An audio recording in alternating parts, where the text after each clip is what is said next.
بسم اللہ الرحمن الرحیم۔ السلام علیکم۔ جبرائیل امین ایک بار رسول خدا کی خدمت میں بیٹھے ہوئے تھے کہ حضرت علی تشریف لے آئے۔ جبرائیل نے انہیں دیکھا تو احتراماً کھڑے ہو گئے۔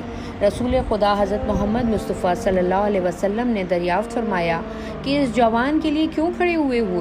جبرائیل نے جواب دیا کہ بے شک ان کا اوپر میرا حق ہے، انہوں نے مجھے تعلیم کیا تھا۔ پیغمبر نے ارشاد فرمایا وہ کیسے؟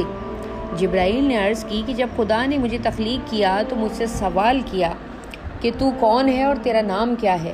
مجھ سے جواب نہ بن پایا، میں پریشان ہو گیا۔ اسی وقت عالم انوار میں یہی جوان نمودار ہوا اور مجھ سے فرمایا کہ تو بلند پروردگار ہے اور تیرا نام جمیل ہے۔ میں عبد ذلیل ہوں، میرا نام جبرائیل ہے۔ اسی وجہ سے میں ہمیشہ جناب امیر المومنین کی کھڑے ہو کر تعظیم کرتا ہوں۔ رسول اللہ نے فرمایا تیری عمر کتنی ہے؟ جبرائیل نے کہا ایک ستارہ ہے جو 30,000 سال میں ایک بار عرش الہی کی طرف سے طلوع ہوتا ہے۔ میں نے ستارے کو 30,000 بار طلوع ہوتے ہوئے دیکھا ہے۔ رسول خدا نے ارشاد فرمایا اس ستارے کو دیکھو گے تو پہچان لو گے؟ جبرائیل نے عرض کی ہاں کیوں نہیں پہچانوں گا۔ آپ نے مولا علی سے ارشاد فرمایا کہ اے علی اپنے امامے کو پیشانی سے اوپر کر دو۔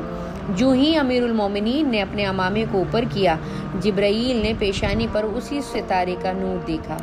کتاب کا نام حیات القلوب سے اس واقعے کو نقل کیا گیا۔ شکریہ۔